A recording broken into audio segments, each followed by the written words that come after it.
चलो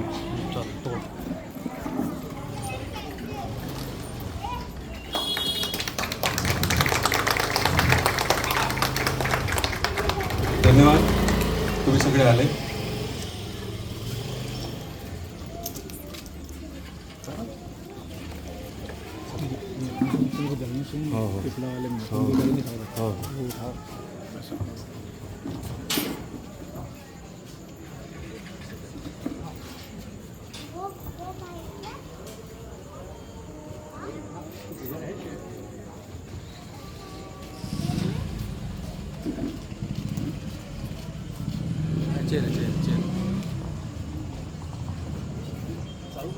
हो सर.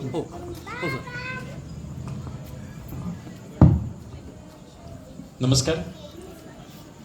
माझा आवाज असा येतोय का? मागपर्यंत तुझा आवाज?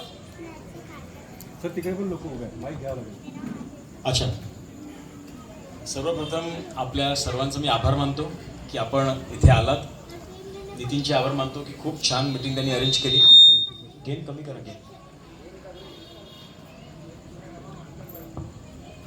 आणि आपल्या सर्वांना विषय माहिती आहे. ॲक्च्युली जेवढं समोर येईल त्याच्या हा विसेल वाजेल म्हणून मी बाजूला जातो. अच्छा तर सल्ला कोण टाका ना पण. बाजू करतो, बाजी करतो, तुम्ही चलेगा नाही तो.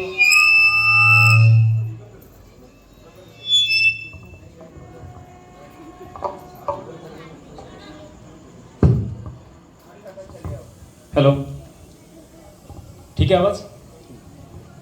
मला दोन विषय आपल्या समोर मांडायचे आहे.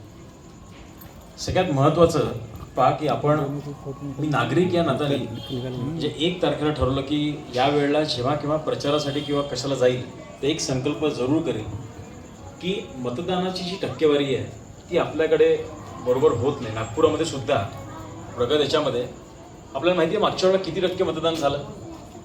कोणाला आयडिया आहे? अगदी बरोबर ते 57% मतदान हे झालेलं आहे. मला असं वाटतं मी एवढे आत्तापर्यंत ही माझी 55-20 हे असेल मीट असेल. आतापर्यंत कोणी उत्तर दिलं नाही, त्यांनी दिले. टाळ्या वाजवा पहिले त्यांच्या. खरंच मी सांगतो, नंतर आपण बोलू माझं झाल्यानंतर. तुम्ही पहा 57% मतदान होणं ही काही योग्य गोष्ट नाही आहे. अच्छा, हिंदी की मराठीमध्ये बोलू? काका हिंदी की मराठी? हाँ वही मुझे समझा नहीं, चेहरे से समझता है मैं बात कर रहा हूँ कि नहीं कर रहा हूँ. तो देखिए 57% सिर्फ जो है वोटिंग लास्ट टाइम हुआ, जो बराबर नहीं है. भारत का नागरिक करके मैंने तय किया कि मैं जहाँ भी जाऊँगा तो सबसे पहला विषय ये रखूँगा कि एज ए मतदान, एज अ लोकशाही जिसके अपन सब पहलू है, तो मतदान होना चाहिए, तो ही ये लोकशाही जिंदा रहेगी. आने वाली पीढ़ी जो है उनसे भी मिलने का मौका मिला, लेकिन मिलने के बाद समझा कि भाई मेरा जो संकल्प और प्रतिज्ञा मैंने की है वो बहुत बराबर और बहुत उचित लोकशाही के लिए है. तो सबसे एक मेरी विनती है, देखिए आप सभी, मैं भी एक नागरिक हूँ, हम चर्चा करते हैं. आज ऐसा हुआ, ये कम हुआ, सब्जी का रेट बढ़ गया, पेट्रोलचा भाव कमी झाला, हम सब चर्चा करते हैं. लेकिन मालूम है चर्चा में जब मत व्यक्त होता है तो मत आपका लीगल है या नहीं है. तो मैं चाहता हूँ कि अगर मत आपका लीगल कब होगा? जब आप ये लोकशाही में आपका मत हक जो है वो आप दर्ज करेंगे, तब वो लीगल होगा. मैं तो इसके बाद में एज अ पर्सन एक चिट्ठी लिखने वाला हूँ इलेक्शन कमीशन को. एक मेरा सुझाव कि आप कुछ ना कुछ इलेक्शन के बाद में एक रिसिप्ट दीजिए कि भाई मैंने मतदान किया था. तो आप एप्लीकेशन जब कर रहे हो तो वो रिसिप्ट कंपलसरी होनी चाहिए. क्योंकि देखिए ये जो फ्यूचर अपने देश का है ये लोकशाही के बाद ही रहने वाला है या होने वाला है. तो आप सभी से एक गुजारिश करता हूँ, एक रिक्वेस्ट करता हूँ कि मैंने ये संकल्प किया है कि एज अ नागरिक, भारत का नागरिक, मतदान जो है वो मेरे शहर में 75% करने के लिए मैं प्रयास करूँगा. ये कुछ गलत प्रयास है मेरा? मेरी प्रतिज्ञा कुछ गलत है? बिल्कुल नहीं. आप मेरे साथ हैं इसमें? बिल्कुल सर. आप मुझे सहयोग करेंगे? मुझे लगता नहीं सहयोग होगा, शायद 30-40% ही होगा. आप मुझे सहयोग करेंगे? बिल्कुल साहब. यस. थोड़ा आवाज अगर आया तो सहयोग करेंगे. गलत बोल रहा हूँ? बिल्कुल बिल्कुल साहब. बिल्कुल करेंगे. मला सगळ्यांचा सहयोग पाहिजे. माझी काही संकल्पना किंवा प्रतिज्ञा चुकीची नाही, ही देशासाठी आहे आणि 75% मतदान व्हावं यासाठी आहे. मी तुम्हाला हे म्हणतच नाही मतदान कोणाला काय. तुमच्याकडे सगळे विकल्प, सब विकल्प आपको सिस्टम ने, इलेक्शन कमीशन ने दिए हुए हैं. अगर यहाँ का व्यक्ति उचित नहीं है तो थर्ड विकल्प भी दिया हुआ है। लेकिन मतदान कीजिए, ये बहुत ज़रूरी है और मतदान करना अपना हक है। और आपको मालूम है आज यहाँ पे 30-40 की संख्या में अपन बैठे हैं, तो 40 लोगों ने तय किया तो 75% मतदान होने वाला है क्या? होने वाला है? दोस्तों आपसे दूसरी गुजारिश करता हूँ, संकल्प में आप अगर मेरे साथ हैं और आपको लगता है कि मेरा संकल्प सही है देश के फ्यूचर के लिए, देश के लिए, एक मैं आप सभी से गुजारिश करूंगा कि आज यहाँ से अपने पास में 15 दिन है, करीब करीब आज की 5 तारीख है, 15 दिवस आपल्याकडे आहे. जर प्रत्येकाने जरी दिवसातले 15 मिनिटं दिले, 15 मिनिट, और 10 लोगों से ये बात की कि भाई वोटिंग करो, वोटिंग अपना राईट आहे, वोटिंग करो, तर एक व्यक्ती हा 150च्या ताकदीचा बनू शकतो. आणि आपण आता इथे 40 ते 50च्या संख्येने आहे, आपण हजारोमध्ये हा संकल्प पोहोचू शकतो. सो अगर मेरा संकल्प सही है और आप भी सही कह रहे हैं, तो ये संकल्प पूरा करने के लिए, संकल्प पूर्ति के लिए आप रोज का 10 मिनट दे पाएंगे? बिल्कुल बिल्कुल साहब, दे पाएंगे? बिल्कुल साहब. तो मेरा आपसे हाथ जोड़कर विनती है कि कम से कम जो है इतना तो भी, यानी लोगों को जो बताना है किसी के लिए नहीं, लेकिन मतदान करो. बिल्कुल. तो ये संकल्प आज मैं ये चाहता हूँ की भाई आपने भी ॲक्सेप्ट किया, तर याच्यात खारीचा वाटा तुमचा पण हा संकल्प पूर्ततेमध्ये राहील आणि नक्कीच तुम्ही 10 लोकांपर्यंत रोज मतदान करा या विषयासाठी पोहोचा, हे मी आपल्याकडनं अपेक्षा आज घेऊन जातो. बिल्कुल सर. दुसरा विषय आपल्याला माहिती आहे, नितीननी सांगितलं असेल की मी सारंग नितीन गडकरी या नात्याने आलो आहे. आज साहेब माझे वडील जे आहेत ते नागपुरामधनं लोकसभेसाठी उभे आहेत. लक्षात घ्या, मी नितीनकडे डायरेक्टली आलो इथे कुठल्या पण पक्षाचा किंवा याचं मी काही प्राथमिक कार्यकर्ता तसं नाही, पण आज जेव्हा माझे वडील उभे आहे, हे माझं कर्तव्य आहे की मी त्यांच्यासाठी प्रचार करावा आणि मी त्यांच्यासाठी बाहेर जावं. मी स्वतः इंजिनियर आहे, स्वतः माझा परिवार, माझा व्यवसाय, माझा 4000 लोकांचा परिवार आहे, मी त्यात सुखी आहे, माझे लोक सुखी आहे आणि मी चांगलं करतो आहे. पण 5 वर्षातनं 30 दिवस या कामासाठी देतो आणि या 30 दिवसामध्ये अनेक गोष्टी मला पण शिकायला मिळतात आणि माझ्या थ्रू खूप लोकांच्या ज्या गोष्टी आहेत ॲज अ दुवा म्हणून बरोबर ठिकाणी पण पोहोचतात, ज्याचा आनंद पण होतो. आपल्याला जर म्हटलं नितीन गडकरी, तर मला नक्कीच माहिती आहे प्रत्येकाच्या मनामध्ये काही ना काहीतरी एक इमेज नक्कीच उभी होत असेल बरोबर कि भाई नितिन गडकरी कौन है, तो भाई ये रोडकरी है, रास्ते बनाते रहते. ये कौन है, तो ये पुलकरी है. ये कौन है, तो मेट्रो जिसने लाया ऐसा मैन है. ये कौन है, तो आयरन मैन है. कौन है, तो ये इंफ्रास्ट्रक्चर मैन है. संसद में तो उनको ये किरदार मिल गया कि ये स्पाइडर मैन है, कि भाई रस्तों को ऐसा जाला करके रखा है कि ये स्पाइडर मैन है. हाँ. तो देखिए, ये बहुत सी जो किताब है या बहुत सी चीज़ें आपके भी जो मन में आती है या लोगों ने उनको दिया हुआ है, तो मैं एक चीज़ 100% आपको बताऊंगा और बिल्कुल दिल से बताऊंगा, ऐसा कोई भी नहीं कहेगा कि ये आदमी सही नहीं है. बिल्कुल. यस. ये आदमी अच्छा है, अच्छा काम करता है, लोगों की मदद करता है, जरूर. बिल्कुल. विकास की परिभाषा उन्होंने बदली हुई है. देखिए 2014 में जब आए तो उनको लगता था रोड, रास्ते, मेट्रो, पब्लिक ट्रांसपोर्ट, पानी, इलेक्ट्रिसिटी ये आ गई तो विकास जो है उसके पास में अपन जाएंगे. लेकिन बाद में उनको पता चला कि भाई यही सिर्फ विकास नहीं है. विकास अगर करना है ये समतोल और पूरा होना चाहिए. तो क्यों रोड बनाए लेकिन सेफ्टी के लिए नॉर्म्स बराबर नहीं है, तो लोगों को एजुकेशन सेफ्टी का देना चाहिए. सीट बेल्ट पहनो, हेलमेट लगाओ, लेन का है लेन, भाई लेन में आप बराबर रहो. ये उनके मिनिस्ट्री में जैसे उन्होंने काम किया. तो नागपुर में आज आपको मालूम है खासदार महोत्सव के बारे में किसी को मालूम है? बिल्कुल सर. अंकल आपको अकेले को मालूम है, बाकी किसी को नहीं मालूम है? खासदार महोत्सव. हाथ अगर ऊपर करेंगे तो मुझे समझेगा, अदरवाइज वो क्या है, पार्टी खासदार महोत्सव में मैं काम करता हूँ, मैं सदस्य हूँ उसमें. लेकिन खासदार महोत्सव आया, खासदार क्रीड़ा महोत्सव आया, खासदार महोत्सव ही में अभी 3 साल से खासदार भक्ति महोत्सव भी सुबह चल रहा है कि भाई वहाँ पे गीत पठन जो है, गीता पठन का ये होता है. लास्ट टाइम जो है गौतम बुद्ध की इसमें उनकी जो पाठ पठन है वो लास्ट टाइम हुए. बहुत सी अलग अलग जो संस्कार लोगों को नेक्स्ट जनरेशन को मिलने चाहिए, उसके लिए काम खासदार भक्ति महोत्सव में हुआ. एग्रो विजन करके रेशीम बाग में चलता था, अभी अमरावती रोड चला गया. एग्रो विजन किसी को मालूम है? हाँ. वो अभी 16-17 साल हो गए उसे, वो तो खासदार बनने के पहले से है, लेकिन वो चालू हुआ. लास्ट ईयर से खासदार औद्योगिक महोत्सव चालू हुआ. तो भाई ये कुछ गवर्नमेंट की स्कीम है क्या? नहीं. ये गवर्नमेंट ने लाया क्या? कहाँ पे गवर्नमेंट का चल रहा है? नागपुर का खासदार करके साहब ने सोचा कि भाई समतोल विकास के लिए सबको प्लेटफॉर्म मिलना चाहिए. और आज मुझे खुशी है कि खासदार सांस्कृतिक महोत्सव होता है तो यहाँ के हजारों कलाकारों को परफॉर्म करने के लिए प्लेटफॉर्म मिलता है. खासदार क्रीड़ा महोत्सव है तो आज 65,000 लोगों को आज क्रीड़ा के माध्यम से एक प्लेटफॉर्म मिला। अपने यहाँ के बच्चे, विदर्भ के बच्चे आज वो खेल पाए, आज नेशनल तक पहुँचे, ऐसा साहब का सपना है, लेकिन प्लेटफॉर्म तो देना पड़ेगा। 350 मैदान बना लिए। यहाँ पे ग्रीन जिम शायद मालूम नहीं मुझे, ये एरिया ज़्यादा ये नहीं है, लेकिन ग्रीन जिम कहाँ पे बना है? यहाँ पे पास में क्या ग्रीन जिम आहे कुठे? ये गार्डन है बड़ा, पण ग्रीन जिम है वहाँ पे, ग्रीन जिम है, यानी वो इक्विपमेंट लगे हाँ हैं, इक्विपमेंट लगे हुए हाँ, हैं, इधर भी है, इधर भी लगे हैं, हाँ लगे। तो पुष्कळ ठिकाण लागले। धन्यवाद. साहेबांच्या डोक्यात छोटीशी कल्पना होती कि ग्रीन जिम प्रत्येक ठिकाणी बनावं. ग्रीन जिम बनले सुद्धा, पर उसके साथ में क्या किया आप अगर और जहाँ पे देखेंगे तो टेनिस के आपको गार्डन दिखेंगे, कहाँ पे आपको क्रिकेट का एडिशनल मैदान किया हुआ है, कहाँ पे स्केटिंग का किया हुआ है. तो ये क्यों बना है कि भाई वहाँ पे क्लब्स तैयार हो, लोगों को वहाँ पे जो है प्लेटफॉर्म मिले, और फिर उसके बाद में कंपटीशन के लिए खासदार क्रीड़ा महोत्सव जो है उसका इंट्रोडक्शन हुआ कि भाई लोगों को प्लेटफॉर्म मिलके लोग खेलें और यहाँ से सामने बढ़े. समतोल विकास जो मैंने भावना अभी रखी, ये उसका ही एक पार्ट था कि विकास सिर्फ रोड, रास्ता, पानी, पूल या मेट्रो से होने वाला नहीं है, उसके लिए साथ में इसको भी जोडना पडेगा. मला असं वाटतं त्यांनी अनेक गोष्टी केल्या, त्याच्यात एक जी गोष्ट सगळ्यात महत्त्वाची आणि नागपुरासाठी खूप मी म्हणेल की भाऊक आणि टचेबल आहे, आणि जे काम कधीच आलं नाही किंवा येऊ शकलं नाही आणि येणार पण नाही, ते याची गरज पण नाही. पण नितीन गडकरी कोविडमध्ये जे होते ते सगळ्यात बेस्ट काम त्यांनी त्यांच्या आयुष्यामधलं केलेलं आहे, सगळ्यात बेस्ट काम. आज मी तुम्हाला खात्रीपूर्वक सांगतो, याचा आकडा कुठे नाही, और कोविड के समय कोई बाहर जाने की सिचुएशन भी नहीं थी, लेकिन मेरे घर में 100-200 लोग आना जाना कंटिन्यू रहता था. मैंने भी खुद ने बोला भाई घर में बच्चे हैं सब है, तो आप इतना ये करेंगे तो घर में भी होगा.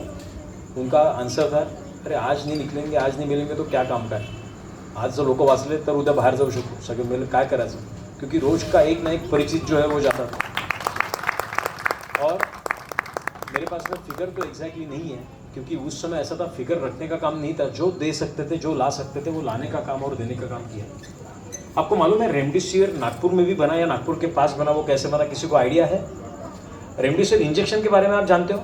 जी यस ना, सुना है? सबने सुना है. तो कोविड में इन्फेक्शन कम के लिए जो रेमडेसिविर इंजेक्शन बना वो वर्धा में, बराबर है, सही बात, वर्धा में बना. क्षीरसागर करके जिनका इंजेक्टेबल का ऑलरेडी एक कारखाना था, फैक्ट्री थी, उनके यहाँ पे गडकरी साहब ने 15 दिन में सब परमिशन लाके, सिप्ला का पेटेंटेड उनका फॉर्मुलेशन लाके यहाँ पे रेमडेसिविर बनाने का काम किया. उस समय पैसा अलग विषय, 5,000 में मिल रहा है, 10,000 में मिल रहा है. देखिए जान प्यारी है तो 5,000 क्या 10,000 क्या, लेकिन मिलना बहुत जरूरी था. लेकिन यहाँ पे बनने के कारण ब्लैक मार्केट खत्म हो गया.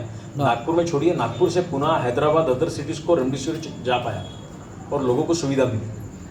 ऑक्सीजन अगर आप देखेंगे तो आपको मालूम है ऑक्सीजन की कमतरता थी. सेकेंड वेव जब आई वो अमरावती से चालू हुई और नागपुर उसमें सबसे ट्रबल मेकर था, क्योंकि सबसे ज़्यादा हीट नागपुर में हुआ था. और ऐसी सिचुएशन थी कि आईजीएमसी और बाकी सब, आईजीएमसी छोड़ दीजिए, वोकाड जैसा हॉस्पिटल, क्योंकि मेरे परिचित है, रात को 12 बजे उनको वहाँ से रीएडमिट करना पड़ा, और वो 72 एज के थे, हमारे अंकल है, उनके पिताजी थे. हॉस्पिटल का कहना था कि ये 72 एज के हैं और ऑक्सीजन अभी नहीं है, अच्छा होगा कि आप इनको घर लेके जाएंगे तो किसी को और मदद कर पाएंगे. ये स्थिति थी. लेकिन उस समय अपने पास में जब स्टॉक सिर्फ 12 से 13 घंटा का बचा था यहाँ पे नागपुर में, और अवेलेबल नहीं था, ना ही किसी के पास में खुद का सेल्फ जनरेशन यूनिट था, तो उस समय विशाखापट्टनम से जहाँ पे ऑक्सीजन मिला, ट्रक वहाँ पे खरीदे गए, और वहाँ से एयरफोर्स के फ्लाइट से राजनाथ सिंह जी के माध्यम से, गडकरी साहब के बोलने के कारण फ्लाइट में वो ट्रक नागपुर पहुँचे और नागपुर को ऑक्सीजन मिला. सो देखिए उस समय भी जो गडकरी साहब ने काम किया, आज उससे इतने लोगों की जान बची है. और मेरा नंबर, वो उसका एक्चुअली साहब बहुत पक्के नंबर में, लेकिन उस समय का नंबर नहीं मालूम है. जो भी आता था ऑक्सीजन चाहिए, ऑक्सीजन, अगर आपको कॉन्सेंट्रेटर चाहिए, ऑक्सीजन नहीं तो कॉन्सेंट्रेटर. आपको उस समय सबसे इम्पोर्टेंट थी जो नीड थी, वेंटिलेटर्स उस समय नहीं थे. एक नागपुर के व्यक्ति ने वेंटिलेटर बना के, उसको भी छोटे वेंटिलेटर बना के वो भी सप्लाई करने का या लोगों तक पहुंचाने का काम वेंटिलेटर का हुआ. बहुत से कंपनियों ने मदद की. टाटा मोटर जैसे कंपनी ने 40 एम्बुलेंस फ्री में दी, और वो नागपुर में आज चल रही है. सो उन्होंने जो कुछ उस समय कर सकते थे, वो सबसे बड़ा काम उनके जीवन में उन्होंने करके दिखाया, और मैं उस काम से बहुत ज़्यादा प्रेरित हूँ और बहुत ज़्यादा हैप्पी हूँ. क्योंकि वो काम सामने नहीं गया, लेकिन जिससे उसको फ़ायदा हुआ है वो फ़ायदा किसी भी जात, किसी भी पार्टी, किसी भी पंथ, किसी भी धर्म के व्यक्ति को नहीं हुआ, वो इंसानियत को हुआ, हर एक को हुआ जिसको उस समय वो चाहिए था। तो दोस्तों, ऐसे नितिन गडकरी नागपुर से हैं, और आप में से कोई यूपी या एमपी या नागपुर के बाहर का कोई है? चाचा कहाँ से है? हाँ, यूपी से कहाँ से? मथुरा। मैं मथुरा तो नहीं गया, लेकिन वाराणसी तक मैं गया हूँ। अंकल, मथुरा तक कभी बाय रोड गए हैं आप? गया हूँ। 10 साल पहले कितना समय लगता था? तो भी कितना? 24 घंटे। अब अंकल, ये 10 साल के बाद या 5 साल के बाद गए आप? कितना समय लगा? पहले लगता था? पहले कितना लगता था? हमारा 24 घंटे। आज कितना लग रहा है? 12 घंटे। हमारा एक्सपीरियंस बहुत अच्छा है। हम 12 से भी अच्छा है। मैंने एक जन को और पूछा था, टाटा मोटर्स में बात चल रही थी, वो भी वाराणसी से थे। वाराणसी से। तो वो बोले हम लोग वाराणसी अप डाउन करते हैं। घंटे का तो छोड़ दो, जाने के बाद सर्विसिंग करना पड़ता था, आने के बाद में गाड़ी का सर्विसिंग करना पड़ता था, ये स्थिति थी। बराबर है। तो आज ये जो काम हुआ है, आज नागपुर छोड़िए, नागपुर के बाहर जो विकास आप देख रहे हैं, आप नागपुर से वाराणसी देख लीजिए, वाराणसी सामने में दिल्ली देख लीजिए, दिल्ली से जम्मू कश्मीर देख लीजिए, जम्मू कश्मीर से लेह लद्दाख देख लीजिए, आसाम से पूरा नॉर्थ ईस्ट मणिपुर तक देख लीजिए। ये जो कुछ भी काम हुआ है, आपको मालूम है इसका श्रेय किसको है? गडकरी साहब। हाँ, बिल्कुल गडकरी साहब को ये। गडकरी साहेबांना। और किसको? और नो डाउट सर। हाँ, मी तुम्हाला सांगू, गडकरी साहेबांना पण याचं श्रेय नाही आहे। याचं श्रेय जे आहे ते आपल्या नागपूरकरांना आणि तुम्हाला आहे, आणि मी प्रूव्ह करून दाखवतो कसं आहे। आज तुम्ही नागपुरामध्ये जे नाव निर्माण झालं, तुम्ही तिथे जर गेले, काकांना विचारा, मला माहिती आहे त्यांना, ते जाऊ द्या, फक्त कळू द्या ते नागपूरचे आहे। जर गडकरी नाव नाही निघालं तर मी माझं नाव बदलेल, गॅरंटी आहे मला। बरोबर। का बरं झालं? तुम्ही 10 वर्ष आधी जी गडकरी साहेबांना संधी दिली, आज त्या संधीचं हे झालेलं सोनं आहे। येस, तुम्ही जो त्यांना सपोर्ट केला, त्या सपोर्टची झालेली ही गोष्ट आहे। आणि आज नागपूरकर म्हणून आपण खरंच सगळेजण त्यासाठी आनंदी पण आहोत, किंवा नागपूरचं आधी नागपूर कुठे है? नागपूर कहाँ पे है?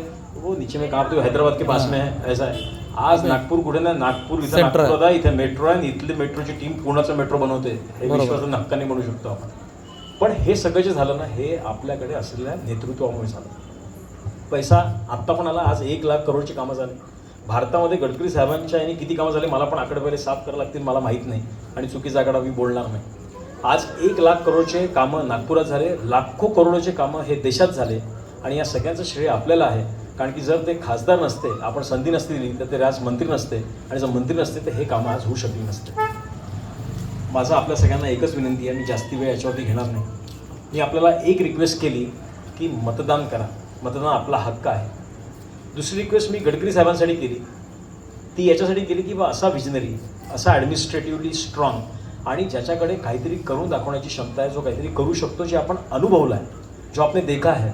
आप आज भी सीमेंट रोड पे बैठे, अपन देख लीजिए, यहाँ तक सीमेंट रोड आ गया है। 1000 किलोमीटर का सीमेंट रोड सिर्फ नागपुर में ही बना है, जिसमें से 700 किलोमीटर ऑलरेडी कंप्लीट है, 300 किलोमीटर का आज भी काम चल रहा है, और जब तक पूरे रोड यहाँ के ख़त्म नहीं होते तब तक काम चलते रहेगा। और मेरी गारंटी है, क्योंकि हमारे घर के पास यानी कल्याणेश्वर मंदिर के सामने वाला जो सीमेंट रोड है, वो अभी 60 से 70 साल हो गया, वो सीमेंट रोड वैसा ही है, अंग्रेज़ों ने बनाया था। और इसकी भी गारंटी है कि मेरे भी बच्चे ये सीमेंट रोड जरूर देखेंगे, इसका मेंटेनेंस होगा नहीं। तो आपने ये देखा होगा, क्योंकि मेरे बचपन में शाम टॉकीज से लेके जो रोड बने, जब वो मिनिस्टर थे PWD के 95 में, आज भी दिखेगा उसका काम कभी नहीं होता है। आपने देखा है, मेंटेनेंस का काम बंद हो गया, और ये पूरे देश में ही ऐसी स्थिती आज की डेट। तो इथून 100 वर्ष भारतातलं इन्फ्रास्ट्रक्चर हे बेस्टच राहणार, बरोबर, याच्यात दुमत नाही कोणाला। असा विजनरी, असं करून दाखवणारा, आज नागपूरला ओळख देणारा, आणि हां, त्यांना अजून खूप कामं करायची आहे। काय की जो काम उनको करने उसके बारे में बताने की जरूरत नहीं, क्योंकि आपको सामने आने वाले 5 सालों में महसूस करने वाले हैं, और मुझे विश्वास है कि आपका सहयोग, आपका सपोर्ट 100% उनके साथ रहने वाला है, और गडकरी साहब चुन के आने ही वाले हैं। बिल्कुल, इसमें कोई दुमत कोई नहीं, नहीं, शक ही नहीं सर, शक ही नहीं है। शक ही नहीं। लेकिन फिर अपने को क्या करना है उसके लिए, अपने को नाही नाही नाही ताई, मी असं म्हणतो, हे पहा, कुठली पण गोष्ट ज्या वेळेला आपण लढतो, ती कशा पण याच्यात राहू द्या, ती लढताना लढल्यासारखीच लढली पाहिजे। कोणी एक तरफा नाही, कोणी दुतर्फा नाही। जेवढं हे इंडिया आणि कोणाची मॅच आहे, आपण इंडियाच्या टीमला म्हणता झिम्बाब्वे चालू दे रे बाबा, तर तिथे अडचण होऊ शकते. बिलकुल मॅच आहे, युद्ध आहे आणि ते त्याच्यासारखंच रडलं पाहिजे. आपण जर उद्या म्हटलं नाही की हां गडकरी साहेब तर अरे येऊनच राहिले ना, जिंकून कशाला जाता, काय गरज नाही, अरे आरामात. कारण की यावेळेला काय झालेलं आहे, मी प्रण घेतला, मैंने प्रतिज्ञा ली, 1 तारीख को ली थी. इलेक्शन डिक्लेअर हुआ 16 तारीख को, 16 या 17 को हुआ. गडकरी साहब का नाम डिक्लेयर हुआ 13 तारीख को, लेकिन 16 को जो हुआ तो मुझे बहुत अच्छा लगा कि मैंने प्रण लिया, क्योंकि 17 को छुट्टी है रामनवमी, 18 को 1 वर्किंग डे है, 19 को इलेक्शन है, 20 को सैटरडे है और 21 को संडे है. तो 5 दिन का हॉलिडे. भाई 1 दिन छुट्टी ले लो, 5 दिन बढ़िया घूमने के लिए चलो. मला सांगा ताई, जर अशाच्यामध्ये झालं, वन साईड झाली, गेले लोक, तर काय व्हायचं? बरोबर. असं चालणार नाही. या गफलतीमध्ये राहू नका. माझी आपल्या सगळ्यांना विनंती आहे, 75% मतदान हे मतदानासाठी आहे, नागरिक म्हणून आहे. योग्य व्यक्ती निवडणं हे नागपूरकर अगदी सुजाण आहेत और बहुत अच्छे से जानते हैं कि कौन सा व्यक्ति चुनना चाहिए, किसने क्या किया हुआ है, कौन सामने में है, क्या है, ये विचार भी सब अपने अपने लेवल पे अच्छे ही है. लेकिन सबसे बेस्ट और बेहतरीन कौन है, आप पहचान सकते हो और कर सकते हो. तर मी येण्याचं कारण असं आहे, आपल्याला जर गडकरी साहेबांनी काही काम केलं आहे असं वाटत असेल, त्यांनी नागपूरसाठी, देशासाठी काही केलं असं वाटत असेल, तर आपण आपला सहयोग, आपला आशीर्वाद, आपला सपोर्ट त्यांना नक्कीच दर्शवावा. आणि ती संधी 19 तारखेला आपल्या हातामध्ये आहे. तर आपल्या सगळ्यांना एक विनंती, आज गडकरी साहेबांनी 7 वर्ल्ड रेकॉर्ड बनवले. मला माहीत नाही आपल्याला किती लोकांना माहिती आहे, पण 7 वर्ल्ड रेकॉर्ड बनले. नागपुरात त्यातले 2 आहेत.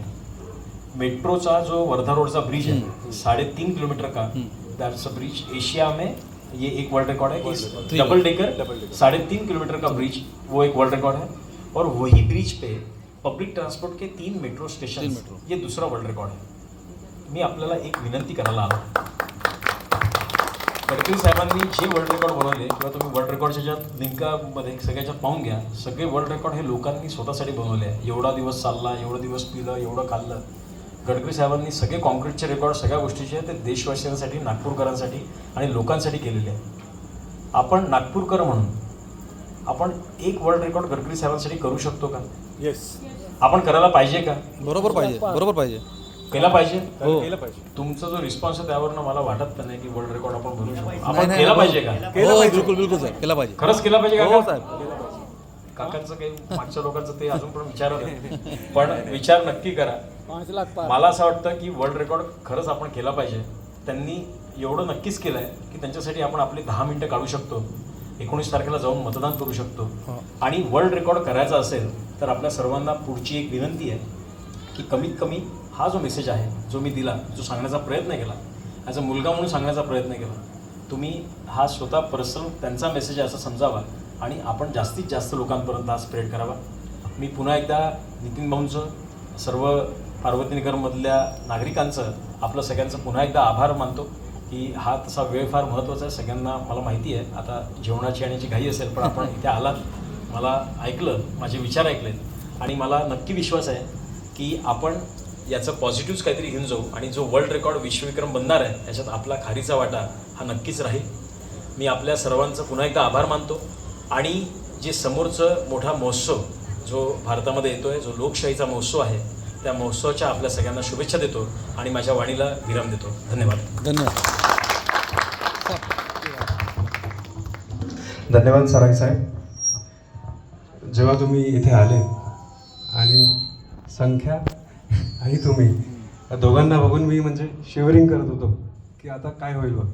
लास्ट टाइम तुम्हाला बोलताना बघितलं तिथे सुरेश भट सभागृहामध्ये, तिथे 2000 लोक बसले होते आणि तिथे तुम्ही बोलत होते. त्यावर मी विश्वास ठेवून आपल्या जे संदीप भाऊ आहे त्यांना म्हटलं की आम्हाला सारंग भाऊ पाहिजे इकडे. आणि जेव्हा इकडे संख्या बघितली तर मी थोडं 2000चा नाही आहे, विषय लोकांचा आहे, मला लोकांपर्यंत पोहोचायचं आहे. मी पुन्हा एकदा सांगतो, आपण आलात त्यासाठी मनापासून आभार आणि सगळ्यांसाठी काय.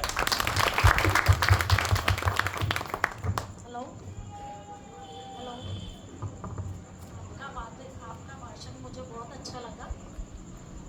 इस तरह आपने कहा कि मेरे पापा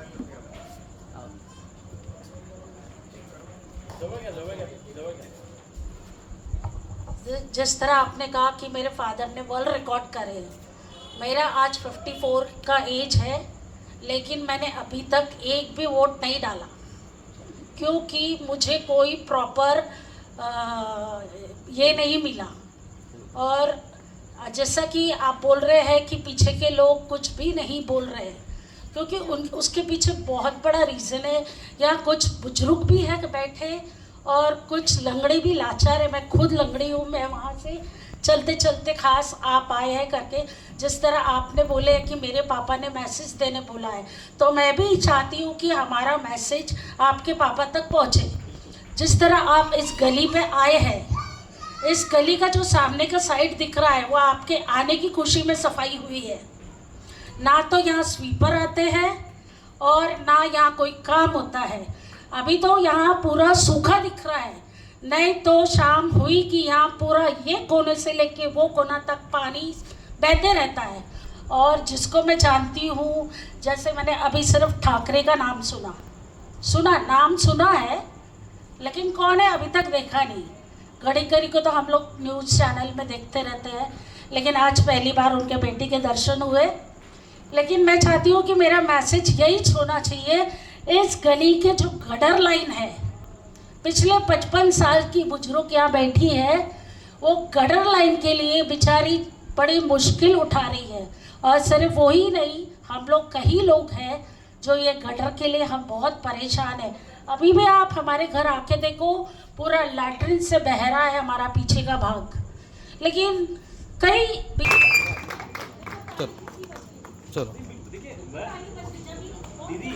नहीं, ये बहुत अच्छा पॉइंट आपने दिया। बहुत बहुत धन्यवाद और शुभेच्छाएं, आपने मुझे बताया, अदरवाइज कैसे समझा देगा। चलो जल्द ही ये नगर के जो नगर सेवक हैं उन तक ये बात पहुंचा देंगे, ताकि वो जल्द से जल्द ये इस पे काम चालू करें और आपकी तकलीफ दूर करें।